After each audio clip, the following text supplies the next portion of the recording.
Welcome back to the Football Fitness Federation podcast. This is episode 171. I am joined on the podcast today by Colin Smith. Colm, how are you? How are you doing, guys? Hope all's well. Thanks for coming on, mate. I appreciate you coming on. And Colin, you're the physical performance coach at Liverpool women's team. So we're going to touch on some of the roles, responsibilities that you have over at Liverpool and some of the clubs you've worked at previously as well. But do you want to kick us off with sort of the traditional podcast start and give us a little bit of history on yourself? The lovely background question. Firstly, apologies if you don't understand me. You might need subtitles in this, Ben, when you put it out. So apologies, guys. I'll try and speak slowly. So I come from a place called Cavan in Ireland, a little town called Kingscourt. It's basically in the middle of nowhere for people that want to know. Close to Dublin is what I just say to people. Done my undergrad in Ireland, got my first kind of internship in Ireland, and then moved to London nearly 8 years ago now. Done my first internship with a company called the National Athlete Development Academy in Dublin under a guy called Martin Kennedy, who's now at the IRFU. So I've moved to London, kind of been everywhere. Started off kind of in rugby mostly. So then a year with Harlequins, then a year with Ealing Trailfinders. All the while working within, say, Gaelic football and hurling circles. So Ben, one gripe I have about this podcast is the Football Fitness Federation podcast. For us in Ireland, football is normally Gaelic football. So we kind of go off the American and call it soccer. That'd be my main sport growing up. So I was lucky when I moved to London. A lot of the people there kind of helped me get my coaching roles there, working with various teams across London in both hurling and football. Hurling was a challenging one because I hadn't really played the sport, so it was all this kind of deer in headlights at the start. But then once you get used to it, it was fine. Then I moved to work with Isha Rugby, which is kind of a semi-pro rugby team, and all the while working with Chelsea Women's Academy. Then was lucky enough to get a role through a guy called Joe Warwick and Rob Udberg. So I was there for 2.5, nearly 3 years. That was great. I loved it there. Working with every age group from under 10s to under 18s. So I think it was like 74 athletes under my remit as physical performance coach. And then also working in a private school at the same time. I was lucky enough then a role to come up at West Ham to work with their women's team, which I was successful in getting, and was there I literally started the role, and then 4 weeks later COVID kicked in. So I was a remote coach for half a season. That was bizarre. And then now at Liverpool, so up north. So hopefully my accent doesn't change when I'm up here. You made the wise decision to come north. That's what it was. Yeah. Brilliant, mate. Well, obviously, I think it'd be really interesting to go into some of your time working in the Irish sports, hurling and, like you said, football over there, and just whether there's any sort of takeaways that cross over into your current role. Yeah, like it's crazy. Like it's kind of an indigenous sport in Ireland. It's kind of what I was brought up playing as well. But kind of growing up through like the different circles, it's crazy. Like it's an amateur sport, but when you look at some of the setup, some of the coaches, it's basically run like a professional team. It's mad how you can fill an 83,000 seater stadium for an amateur sport. But it's from a sport wise, for me, it was always quite interesting. When I moved to London, I started as like an S&C coach more than anything, working with teams, but then I kind of moved into that technical because I was playing it. When I used to fly over and back from London on weekends to play at home, which was challenging itself.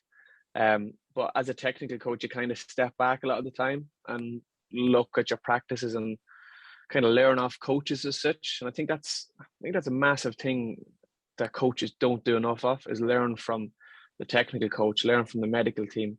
And it's one thing that I always found interesting. And you learn from the best coaches, you learn from the worst coaches. And for me, that was always a big learning curve. And actually, somebody that mightn't be a very good coach, how to manage people, and somebody that can't manage people might be a very good coach. And it's kind of taking them snippets from what you're seeing. And I always found that really, really interesting. But the game itself is a mental game. Like, if you ever want to watch hurling, and it's a mental game, but it's a great sport. Like, it's a really good sport to work in. Like, the outputs are a little bit less than Gaelic football, but the power of some of the athletes it's astonishing. Like, the challenge in working in it was, in London, I used to have guys coming off a building site on a Tuesday night and a Thursday night, and these guys could be working a jackhammer all day, and you're saying, well, you have to do this, and they're looking at, I cannot do that. I just came here to play the sport. And that's kind of getting to know the athlete and getting to know the player. And that's kind of where I started out, getting really focusing on that element of coaching, is actually getting to know what your athletes are doing. Like, I might have a guy who's an accountant compared to a guy who's a builder, to a plumber, to an engineer. So you're trying to get all them backgrounds in, and then kind of mold your training from that. And you could have the session set up, you could have everything ready to go, the field looks immaculate, cones everywhere. And then you get 2 text messages saying, sorry, I have to stay on site for an extra 2 hours, I can't turn up. And you kind of have to become really, really adaptable in them situations. And Gaelic football was similar, to be fair. And like, as I said, some of the setups, even set up within London GAA circles, used to be crazy. The detail that people used to go to, and what the coaches used to get up to. You could get phone calls at work at any time of the day looking for you to pick a team for a game on a Sunday, and you're trying to think, okay, well, I need to get this GPS done, so I can't really think of other players at the moment. But yeah, like, from other sports, the learning that I would have took, even for, like, I worked in rugby, I worked with Harlequins, and it was 2015, and like, that was a massive learning curve for me. That was my first side of professional sport, and I was there for a full season. So you're kind of coming home thinking, what actually went on today? Like, that was a bit nuts, and for me, that was a massive year of learning for me. And even the guys that I intern with now, we still speak. Chris McCann and Dan McPartland, like them, it's still very close friends of mine. But it's amazing how you still look out for teams and after. Yeah, it's brilliant. And all the stuff that you mentioned before, obviously the challenges you face in that sort of amateur sport, even though, like you say, they basically run like a professional club. If you fast forward to working at a club like Liverpool, or others working at other clubs around the country and elsewhere, you're still going to face challenges, and you need to be adaptable in that role, isn't it? It might not be someone ringing off a building site, but you might have someone that picks up a knock in training or whatever it is. So that skill of being adaptable definitely carries over, doesn't it? Regardless of what level of athlete you're working with. Yeah, massively. Like, you see that every day. You get something every day. Like, somebody picks up something, or something happens, or the food isn't on time, or there's always something that you kind of have to adapt to. And to be fair, sometimes you either laugh or cry. Sometimes you don't know what to do. But yeah, like, some of the challenges there were, I mean, like, when I look back now, sometimes you just have to laugh at yourself. So yeah, it was definitely a massive learning curve.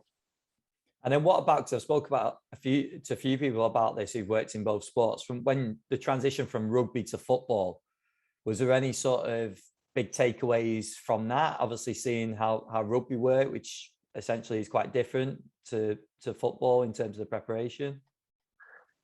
Yeah, it is. I was quite lucky, to be fair. When I finished with Ealing Trailfinders, I went in to work with Chelsea, and I think my first night, I was going from working with men's professional rugby players to Chelsea women's RTC under 10s, like 14 players looking up at you as if to say, firstly, I don't understand his accent. Secondly, what is he trying to do with us? And that was, for me, when I look back, Ben, if I ever look at a team that I learned more of, it was that under 10 team, because you're told you've got 20 minutes, 2 times a week, to do some sort of S&C with them.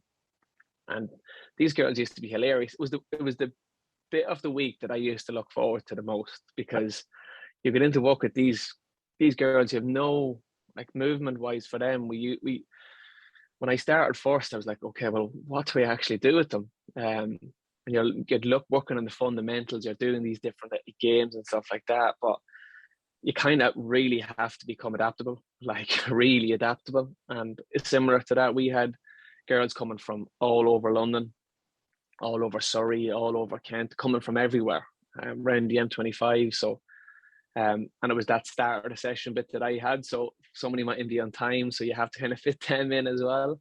But like going from that rugby setting to the girls under 10s team, it was absolutely brilliant. And it's definitely a team that I look back on and think that, wow, I was actually on the first game of the season for West Ham. We played Brighton, and I was running down the touchline to do a warm up, and I spotted one of the girls and the ball girls at Brighton. I was like, I recognize your face. She was one of the girls on the under 10 team. Brilliant. Brilliant. So, yeah. The other thing about you saying about like being adaptable at that age is, but the other thing about that age, which again crosses right through the sort of spectrum of age, right up to first team, is the creativity, isn't it? It's capturing their attention and getting what you want out of the session, but also they have to be engaged, because if you lose them, especially at that age, they're gone, aren't they? Yeah, that's a really, really strong point. Like, especially even with senior players, like you're in the middle of doing something and they're looking at you thinking, well, what are we actually doing this for? But kind of for me, you have to bring that energy. You have to bring that like intensity, but you also have to have the compliance with that player around what you're trying to do. So they will engage with you and will listen to you. But for me, you just have to look them in the eyes a lot of the time and just say, okay, this is what we're doing. Bring a bit of energy to it. And especially at that age group, when they're 10s, all they want to do is play. All they want to do is run. I don't know if they wanted to bear crawl a lot of the time, but we've done a lot of bear crawls.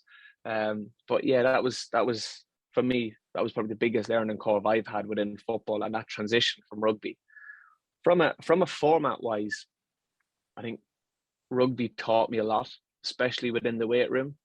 When I was at Ealing, I worked quite closely with Tom McLaughlin as well, who would have taught me a lot around intensities, what he would have been looking for. He was very open with what he was looking for out of a training session, out of a game, out of a report. And to me, that was massive learning for me at the time. And I think his biggest thing was keep it simple. And that was the bit that I loved the most. Just keep the weight room really, really simple. And for me, that's still massively part of what I do now. Yeah, brilliant. We talk all the time about building relationships and how important it is, obviously for job opportunities, but also when you're in a club, to get the most out of your players and to be effective in your role. I thought it'd be good to sort of ask you around what's your approach. So when you've gone into a club like Liverpool, with that in your mind, which I'm sure it was, that you needed to build those relationships with players, with coaches, with physios or whoever, what's the sort of approach that you take? Yeah, it's always a difficult one, because especially with senior players, younger players are a little bit more adaptable. They haven't had that much experience with S&C coaches or physical performance coaches. But when you go into a senior team, a lot of the players have experience with coaches, be it good, bad, or indifferent. For me, it's just to open up a little bit, show what you're like. As you can guess from me, I'm bubbly, I'm energetic, I like to have a bit of crack as such. But I like to be very individual with a player. I like to know my players as individuals, where like the simple question of how are you, where are you from, and just to kind of get that little bit of buy-in and listen. Like, I think a lot of coaches like to talk and or if they don't like to talk, they stand in the background and ask no questions. Where I'm quite upfront, and say, how are you? How are you today? Even just sitting down with them. So I'd normally give it like 2 or 3 weeks off the program, and then I have individual sit downs with the players and just to see how they're getting on. Like, and I'm quite open to say it, that I've had players say, this program isn't going to work for me after 2 weeks. And I'm like, class, that's just what I wanted to hear. Because if you don't have that dialogue with the player, and that program's not going to work for the player. And a lot of the time, the player just go and do their own thing. And that's the last thing you want, in my opinion. Because you need to do what the player needs, and you can filter into that as you need. But from a relationship point of view, compliance is probably the big thing for me. Just basic trust. If your players trust you and trust what you're doing, then you have a healthy relationship. If they don't trust what you're doing, then it's very, very hard to win that back at times, and you have to spend a lot of time getting that back. I think the only time I lose that is when I have to do an offside line during training and I give a bad decision. Maybe that's the only time I might lose that a little bit. But yeah, for me, gaining that compliance, gaining that trust, and staff is the exact same thing. Like in our office, I have the sports therapist beside me, I have the physio beside me, and us three talk openly throughout the day. And our coaching staff is in the same office, so it can be hectic at times. Some of the conversations can be speaking about anything at all. But it's always good for me to have that open dialogue, and have that bit of energy around the room. I've been at places where there isn't that energy, there hasn't been that crack, that openness, and they're not good places to be in sometimes. But definitely, like where I am at the moment, are the energy levels, the engagement that we get from coaching and the multidisciplinary team is, for me, it's probably one of the best environments that I've been in. I'd say if somebody from the outside came in, they'd be like, wow, that office is absolutely mental. And that's just from me talking to the goalkeeping coach a lot of the time. But yeah, it's compliance for me is the big thing. Gain compliance, gain trust, and then go from there. Yeah. And with that, you obviously, without mentioning clubs and people, you said about being in environments that aren't like that. Do you think that's down to personalities? Do you think that's down to sort of culture that's been created previously? Like, what do you think that's down to? If someone's sort of in that environment now, they're thinking, no, that's our club. Like, we need to be better at this. Like, where do you think they're lacking? Yeah, like it's always an interesting one. Like, I remember somebody said to me that, how do people feel about you when you walk into the room, and how do they feel when you walk out? If you walk into the room and the room lights up, then happy days. If you walk into the room and the room goes quiet, you know that there's something wrong. And that can be an outside person, and they walk in, how do they affect the room? And that can be very, very easily done. You know yourself, if you're in the office and a player walks in, a lot of the times the shields go up because that's just the way it is. But I think if you're in an environment, I think you need to enjoy your environment. Like, I am very lucky. Our manager at Liverpool, Matt, he's hilarious. Just the way he goes on, he's like Cockney slang, and he doesn't understand me. I don't understand him sometimes. So it's all these Cockney rhyme and slangs, and we take the mick out of him the whole time about that. But he just has we have a really good environment where the places I've been to, it's sometimes the intensity can take over, and everything kind of can become too intense. And it's intensity, and nobody wants to say what they want to say because they're afraid to say it. Like, I think at our office, you could say anything and you might get shot down, but a lot of the time somebody will laugh at you or take on board what you have to say. And it can be from the smallest thing to the biggest thing, but it's an open forum. I find it's an open forum. And if somebody doesn't agree with you, somebody says it. And I think that's the beauty of it. And nobody takes offense. Like, I think since coming to Liverpool, I don't think you can take offense to anything anybody says to you, because if you do take offense, you're going to be struggling.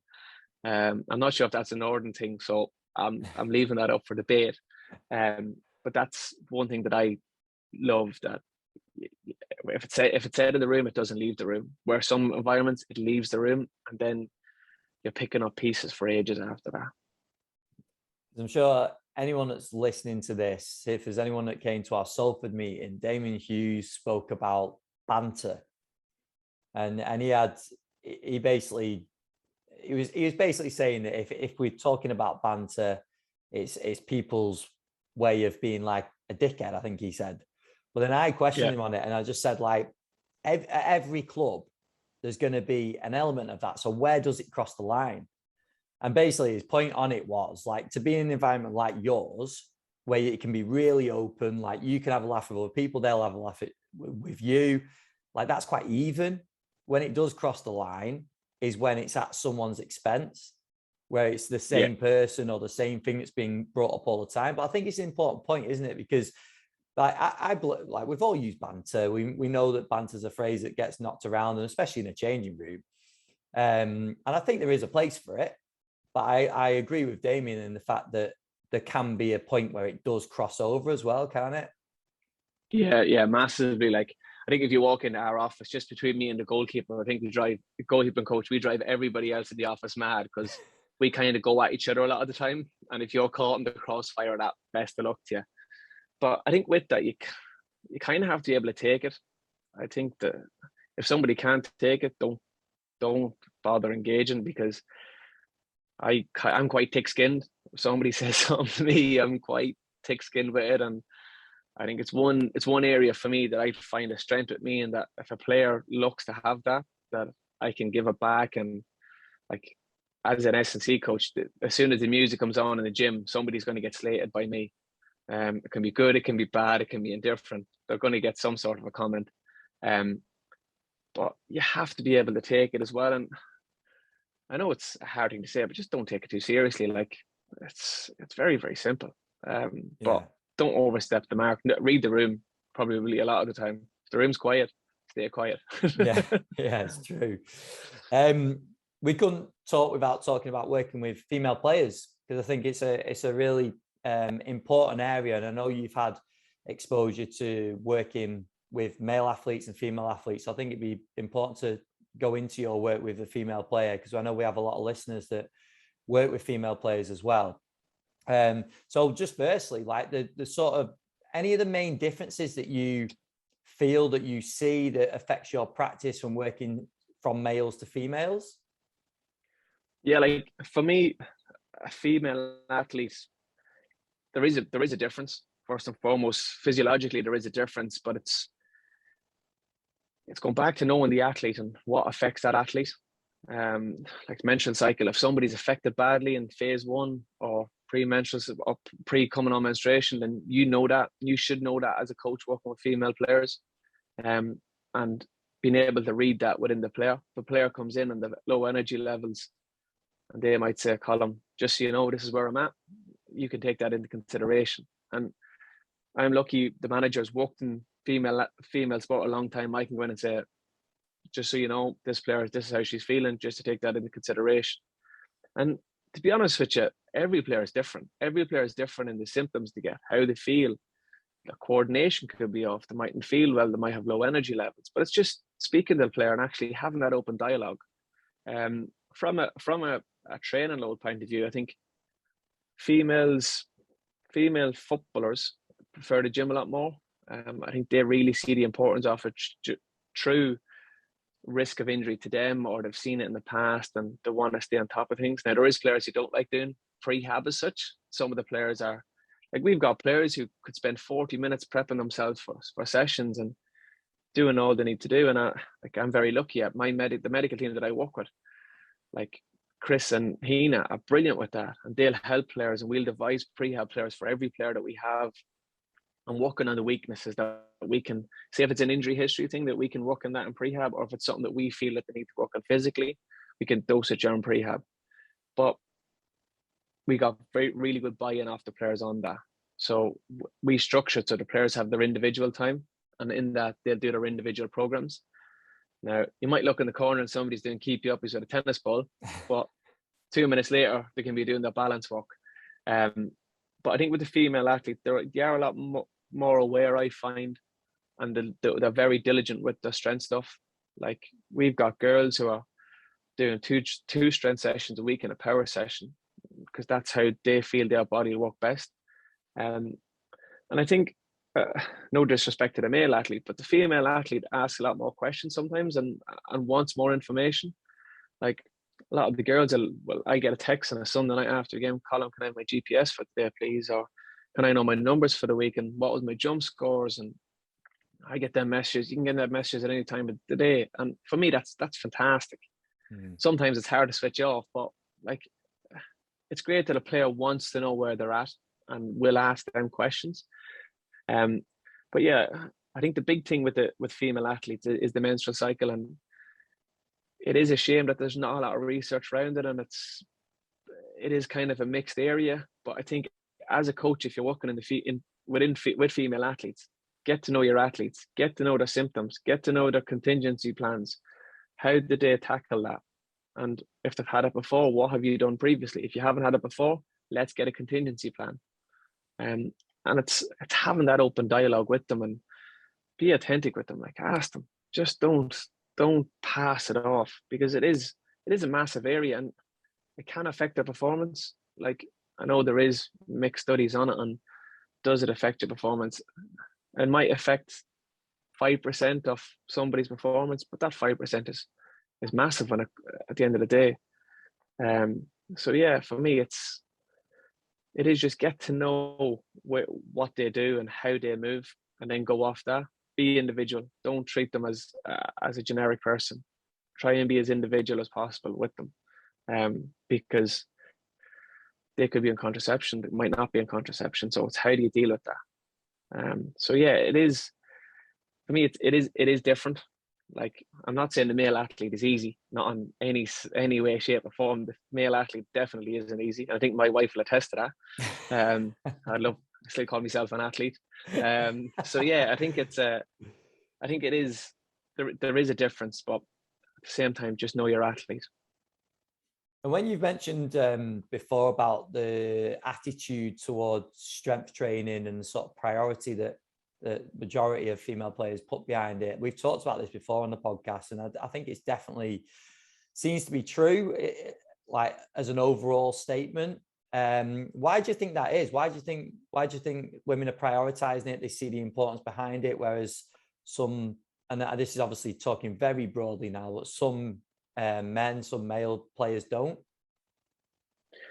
I think it's because they see the injury risk is higher, especially like for an ACL injury. We all know, like, it's one in like 7 times more likely, or the research is varied on that. But I think the females see that either previous injury history of, okay, well, I've hurt my knee, I've done my ACL, I've seen how important that is to do my rehab and to make sure that my strength's up, or I've seen a friend do an ACL, seen how much her strength work has helped her come back.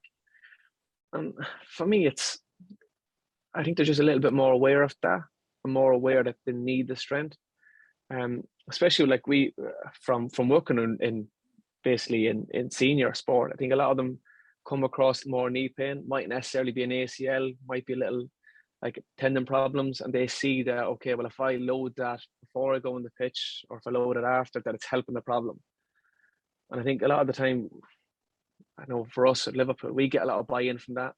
Okay, it's going to help me problem, or it's going to maintain it. It's not going to get any worse with that. And actually showing them little wins. I'm a big person of showing an athlete, okay, you done this, now you've got here, like, and just showing them the progression. And I think that goes at every athlete. If you show them, okay, well, your powers, you've done this, now you're here. Why? And make them think about it. And it's not because they've been running out around the pitch. That is going to contribute to it, but a lot of the time that comes from your basic strength and increasing your basic strength. And then your movement comes with that as well. And just showing them that, for me, it's a massive thing. Just sit down and say, right, this is where you were, this is where you are now. And I think COVID, the first lockdown, kind of helped me with a lot of players like that, and that we could work on a lot of that type of stuff and actually get their basic aerobic fitness up, get their basic strength up. Like, we used it as a great opportunity, to be fair, when I was at West Ham, and that, okay, we can increase this player's aerobic capacity just by either being a bike or out on the road. So yeah, for me, that's, now we're going into an off season, I can see how that helps. Now, for me, an off season, the first big bugbear I have in an off season, it's called an off season. So use it as the word off.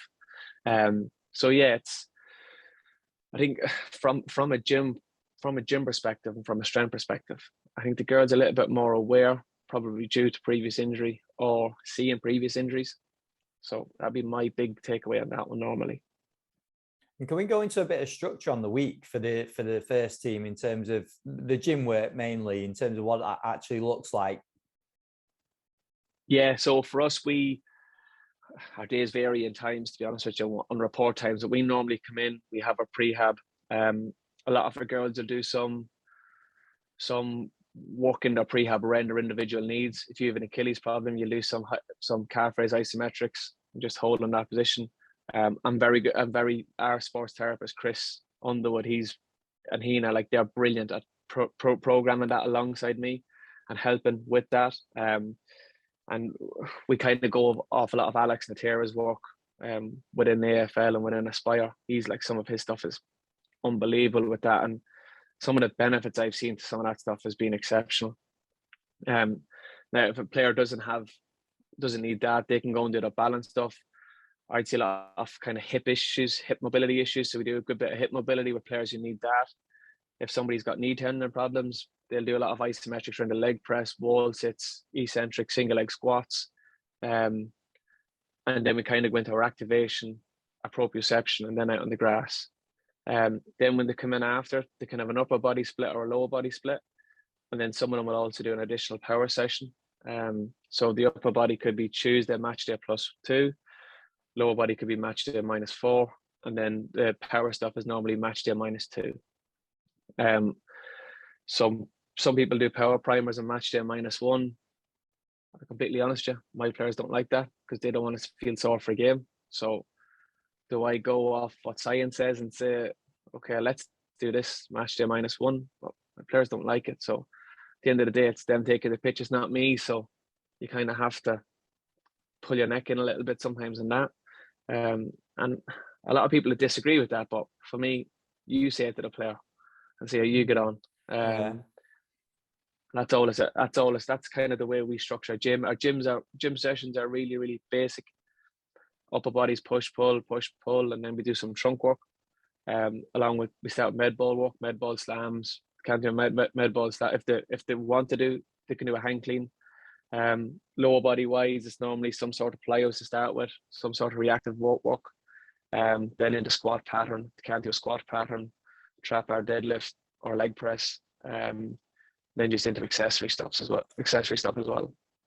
So can we touch on some of the pathway then? So that's obviously at first team level, but working up from, we spoke about the under 10s before. Can you give a little bit of a breakdown what it looks like in terms of physical performance from the under 10s, gearing them up to first team? Yeah, like it's the female athlete kind of hits puberty a bit earlier than the male. So come again. So if you're doing what the boys should be doing compared to the girls, I think you kind of have to look at that. Like I used to look at our under 12s when I was at Chelsea, and our under 12s, if you put our under 12s against the boys on the 12s, our under 12s would be stronger than them in some of the movements because they're more mature. But I think for them basic age groups, it's basic movements like bear crawls, squat, a little bit of squat pattern, a little bit of upper body. But I used to find that with the under 12s, if they go away for the summer and they're looking up at me when they come back in, I'm looking at them because they're nearly the same height as me, some of them, when they come back in. And automatically their movement pattern has gone out the window. They're like Bambi. So you kind of have to retrain that. For me, the big thing was with that, Ben, was kind of get them strong on a single leg, trying to get them strong landing, and making them aware of how to land. I'd never seen netballs till I came to this country. Never seen netball in Ireland. I remember I think I had my eyes closed for the majority of the first netball match I watched. I think it's an unbelievable sport because it's just jump, land. And I remember thinking, wow, this sport is mental. But showing the players and actually working on that type of jump, land, because a lot of the ACLs that you see in female sports is non-contact as such. So I was actually working on that pattern and getting them stronger in their movements. So yeah, but it's, again, it should be done basic. Like when for me, 14s that can start lifting, 16s that can be lifting. Like for me, there's no age where they're too young to start lifting and moving. Like, they don't have to lift a big weight, just get confident. Like I've seen players come into the first team who aren't competent. So yeah. I'm automatically going back 2 or 3 years and programming them like a 16-year-old, even though they're 21, 22, because they need that education. And that's not a quick fix. That's not a quick fix in the smallest, in the slightest way. That they need consistency for about 6 months more until you can. For me, I'm happy to load them. Yeah, because there's a lot of factors that go into that in those years leading up to first team, isn't there? Like I'm sure you'll have players coming in from abroad, from different academies. It's not always that they've come through your academy from such an early age and you've had full control. So that is always going to be a bit of a challenge, isn't it, when people are coming from different environments? But I suppose when they have come through your club, your environment, it's making sure that they are as ready as they can be to step into that point. Yeah, massively. And like, I think people in this country are very lucky. The FA are very, very good with the physical stuff. Like some of the international federations, like aren't as forward thinking as the FA, and some of the stuff that they've done in the past. Like I think when I reflected on it in the last few months, like they are doing some unbelievable work.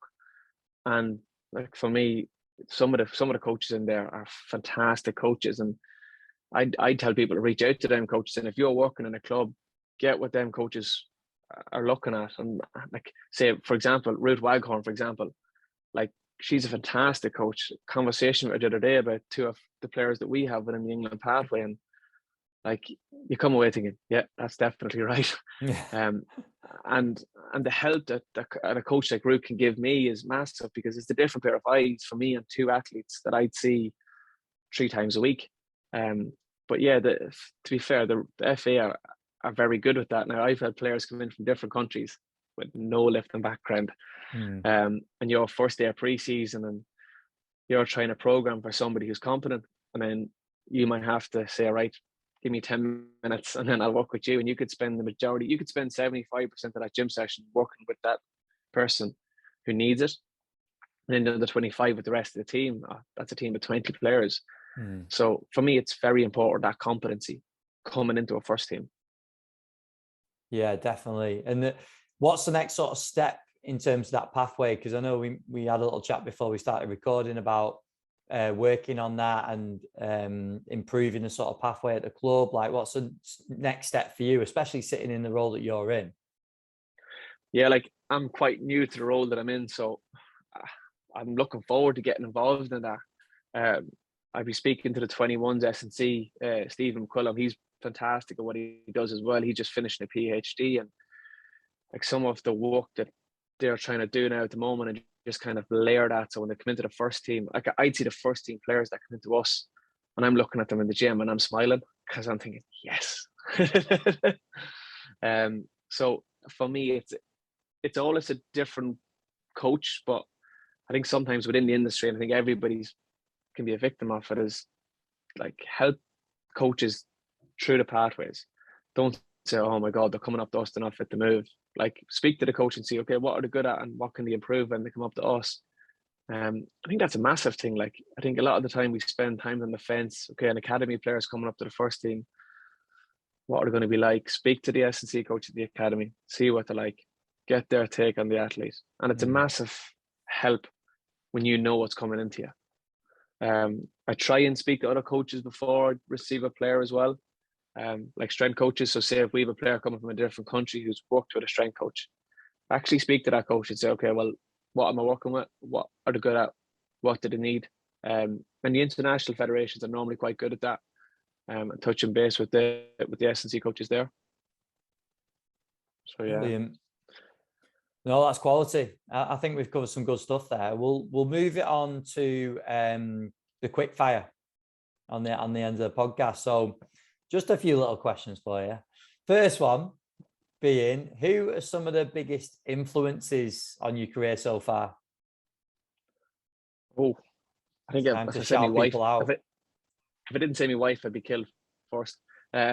Always a safe one. That's a safe one. So yeah, probably my family. My family is very involved in coaching. Like some of the coaches that I've worked under, Tom McLaughlin at Ealing Trailfinders, Joe Warwick at Chelsea was fantastic for me. What a man. So yeah, to name a few, Martin Kennedy was my first S&C coach and gave me my first internship. Yeah. Real. And then what would you say your biggest strength is as a practitioner? Oh, probably energy. Probably the energy that I bring. Get to know my players. So from a coach-athlete relationship, I think that's probably one of my strongest areas in getting to know my athletes. So yeah, let's go with that. Real. And then final one, what's your approach to CPD? Like continual learning, like being busy in your role, what sort of approach do you take to that? Yeah, I think it's vital. Like, it's, if you're not learning, if you're not looking to see what you can learn, and as I said at the start of the podcast, that can be from the worst coaches or the best coaches. Just take something from them. I'm not going to lie. About 6 months ago, I stopped reading about S&C and kind of more went into like the coaching part of it. And I think that's an area that's so neglected within the industry, and actually coaches and working with coaches and learning off coaches. Like Eddie Jones is a perfect example of that. Listening to a lot of his stuff. I know he's the England rugby coach. Being Irish, I still have to listen to him. But there's, like, he's a perfect example of to learn from. And I think S&C coaches need to kind of step out of the bubble and say, okay, well, show me a good coach. Let me learn from them. And then, like, S&C coaches, some of the coaches out there are phenomenal to learn from. And like, I was walking this morning listening to Stu McMillan's podcast with you, and I was thinking, how am I going to actually back this guy up? Because some of the points that you actually have to, a lot of the time I find that with podcasts, you kind of have to stop and take note of something that you agree with, you might disagree with, and what is your take on that. But yeah, for me, CPD, it's, if you're not learning, then you're just going to get left behind eventually. Well, then on the sort of resource topic, you've just mentioned Eddie Jones, and I fully agree. Like, I think there's so many good coaches out there stepping away from football. Even, like, we need to open our minds up a little bit to different sports, and not even sport as well. Like, there's a lot of good coaches out in the business world and stuff too. What would be some of your top resources, top books that you've read if you're a reader, or top articles, podcasts like that you've listened to? Yeah, I think my wife would laugh at me if she said about me reading books. I'm a very, very slow reader. Yeah, like, for me, like the Bill Walsh type books, John Wooden books, would have taken a lot from them earlier in my career. I'm more of an audiobook person, that if I'm traveling, that I listen to a book. Some of the ones out there are just forget the last one I had. Probably Fear by what was the name? Shucks, the FA. Yeah, like Rick Charlesworth is a guy that I'm reading at the moment. He's a former Australian hockey coach. He's basically, Eddie Jones actually said about him on a podcast, and I bought 2 of his books, and I started cracking into them over Christmas when I had COVID myself in isolation. And to be honest with you, I read the first 150 pages, and I went back to read the 150 pages again, purely because there's just some nuggets of information in it. Webinars, I tried to sit down in COVID and do as much webinars as possible. And I think if you're an young S&C coming up now, there's more webinars out there. Like the webinars that you have done previously, like, for me, they're invaluable. And you mightn't agree with everything. You might think, okay, I'm going to put this into practice, but have your take on what you want to get out of it. Like Catapult put some great stuff up. StatSports put some great stuff up. Val put some great stuff up. So many things out there, resources. But I think it's important for a coach to actually say, okay, well, this is what I think, and actually have your take, and not going into training on a Tuesday morning and trying to do 75 different things because you watch 4 podcasts or listen to 4 podcasts over the weekend. It's just having a few takeaways and then putting them into practice bit by bit might just help you as a coach. It's being a critical thinker, isn't it? Like, when you're listening to information, it's like you say, taking the bits out that are relevant for now, but then also question it. Just because Eddie Jones has said something doesn't mean we have to fully agree with it. We're going to take loads from what he says, but we don't have to agree with every single point, and it might not be relevant for you in your position either. So it's creating that sort of critical thinking mindset, I suppose, isn't it? Yeah, massively. Like, I done my master's in St Mary's University, and Dan Cledo was the program director on it. And I remember having a chat with him about stuff, and he kind of told me what to do, and just have no bias, just go in thinking, okay, well, how am I going to be critical about this? And sometimes it can be good, sometimes it can be bad, because you're coming out thinking, well, that was absolutely useless. And you go and read it a few months later and you think, yeah, that was actually good. Yeah. So you kind of have to be critical. You have to have some sort of critique about what you're doing and what you're reading. And as I said, you mightn't agree with everything, but you might take some good out of, you'll take something good out of something. That's what I'd normally say. Like, if it's good, bad, you're going to take something from it. Yeah. Brilliant. So yeah, Colin, this was quality. Really enjoyed it. So thank you very much for coming on. Just finally, just give us your the best place for people to reach out to, whether that's social media or what. Yeah, Twitter or probably Instagram. Quite lucky in that I have a unique name. The only other people that I know have the same name as me are my dentist at home has the same name as me. So yeah, I think it's Colin Smith 13 on Twitter, and the same on Instagram. So yeah, just reach out to me. I'm more than happy to help young coaches, especially I've been in that position. I will try and get back to them as early as possible. But yeah, I'm normally on that. I'm on LinkedIn as well. So just reach out. I'm an open book when it comes to stuff like that. Perfect. And have you got your dentist's Twitter handle as well, or do you want to leave that out? I think he might have got the Colin Smith. He probably was the blue tick. I'll never get that far. Okay. Okay, so ignore that one and then go for yours. If the blue tick one is me, I'd be very, very surprised. Put it that way. Brilliant, mate. Well, thank you very much for your time. I think we covered some good stuff in there, so I really appreciate you coming on. Cheers, mate. It was an absolute pleasure.